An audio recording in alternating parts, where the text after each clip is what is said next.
people to care, and I don't think that that's just too much to ask. From broken soap dispensers to staffing conditions, why UH quarterback Colt Brennan felt compelled to speak out. We've talked to the people that touch each of those areas that Colt addressed.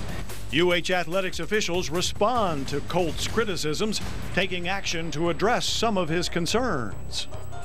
You know, if it's not soap today, it's the lack of a final game for the UH football schedule yesterday. And state lawmakers say it may be time to sit down with UH officials to find out what's going on. Good evening, and thank you for joining us on this Aloha Friday, the 4th of May. UH quarterback Colt Brennan is used to leading the Rainbow Warriors up and down the football field. Now he's trying to lead a movement to upgrade facilities and other operations within the university's athletic department. Kanoa Leahy joins us with more. Kanoa? Brennan says the football team hasn't even had soap provided for them in the campus locker room, and that's just one of several improvements that Brennan feels are necessary for a program striving for the proverbial next level. I mean, there's just like all these little things that if people just wanted to make it better, it could easily be done. It's just, you know, getting people to say yes to stuff and getting people to care, and I don't think that that's just too much to ask. Brennan raises questions about the overall condition of the facilities and the environment for student athletes and staff members on the Manoa Lower campus, saying that in many ways they aren't up to standards with other comparable athletic programs. There's a Verizon room that there's all these computers and all this furniture that, you know, it just remains closed, you know, for years and years now. You know, it's never open. He goes on to say workers at the Nagatani Academic Center are overworked and underpaid, that football players have been cited repeatedly for parking violations in the vicinity of the practice field and locker room areas Colt says nobody else uses. Brennan says it all comes down to resources and decision making. I think it comes from upper campus. That's where it starts. And once, you know, then that'll allow the people in the athletic department to help us out more. We're kind of like the kahuku of college football, is that without these resources, we're still, you know, competing. We still have a chance to beat some of the best programs in the nation, not only in football and volleyball and baseball. I mean, you know, so I mean, I think hats off to a lot of people at UH for doing what they've done over the years and making do with what they've been given. But I mean, you know, it comes to times now where we really need to better ourselves and make a change for the future, and then like right now it's got to be that time. Brennan says for the most part he understands the administrative relationship between the upper campus and the lower campus and the fact that revenue must be split many ways throughout the university. However, I think that we should definitely get way more percentage out of all that UH merchandise that's sold. Like, we get hardly anything. The athletic department gets hardly anything. I mean, there's just all this money that's being made, and like, you know, like we said, we can't even get soap in our lockers. So, you know, I just think that there should be, you know, a way to get the merchandise, you know, to the athletes, the people that need it. Back in January, Brennan passed on potential millions in the NFL to return to UH for his senior season.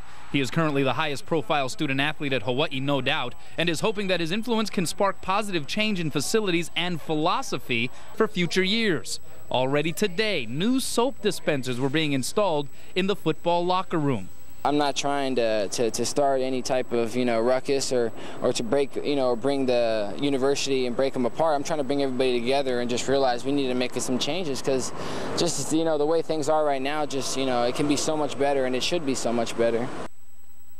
Now, Colt wanted to reiterate the fact that his decision to stay did not have anything to do with the facilities or the state of things at the University of Hawaii. He does not at all regret that decision. He is very happy with being the quarterback still at the University of Hawaii. He says that there are just some things that he feels could use some improving. Did Coach Jones encourage Brennan to speak out, or was this totally a Colt on his own? It was not Coach Jones encouraging him to do so. Colt Brennan taking it upon himself, basically, to go public, go to the media, and state some of these things that he says he and the rest of the UH football players and a lot of the other student athletes within the UH athletic department have been feeling. Did Coach Jones have any response or reaction to this today? No response, no reaction coming from Coach Jones today. Okay, thanks, Kanoa. You're welcome. The university says Brennan and any other student athlete is free to bring complaints forward. School officials say they will respond. Gina Mangieri is at the university with details. Gina? Joe, officials were taken aback but are not outwardly upset about Brennan's remarks. They do, however, say they are looking into each and every issue that he brought up to see what they have the power to fix. This is part of what's got Colt Brennan all lathered up.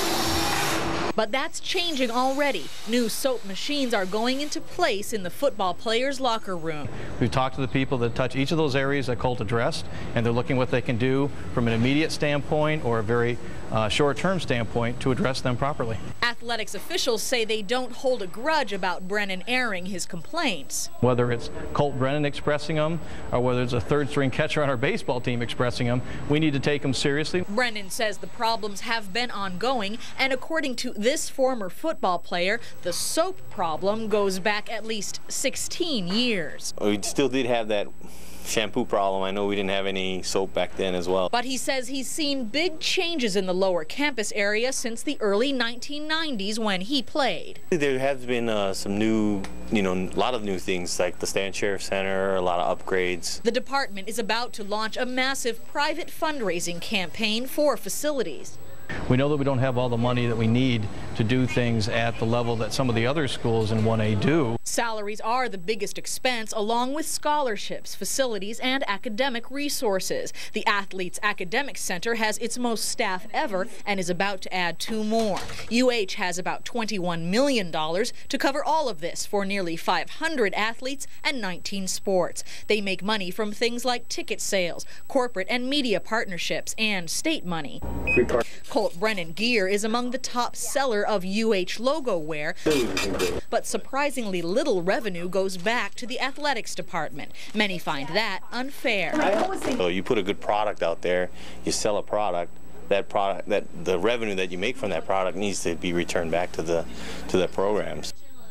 Now, as for Brennan's point about parking, the department says its hands are tied. The NCAA has strict rules that student athletes cannot receive anything that the rest of the student population wouldn't also have as a benefit. Reporting live from the University of Hawaii at Manoa, Gina Mangieri, KHON 2 News.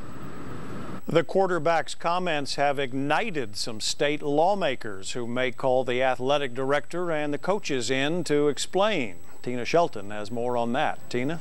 Joe, both the current and former higher education chairman are reacting, and it's clear they want answers. The concerns raised by Colt are very troubling. They've heard the fans' frustrations. If it's not soap today, it's the lack of a final game for the UH football schedule yesterday. They feel both June Jones and Herman Frazier are well compensated. With that kind of funding that we do for their salaries, then it should be encompassing upon them to fund and supply our athletes with the very best. Frazier especially is in Takai's sights. We pay him $250,000. He said that he's going to deliver all these private funds to assist with some of the challenges that the athletics program faces, and he's yet to deliver. We could have a informational briefing with the athletic director and the coaches of each sport and come in and give us their input. And it's a good idea. We might do that. The athletic department spokesman says if that's a discussion they're going to have, he hopes it will be fruitful and lead to more state funding down the road.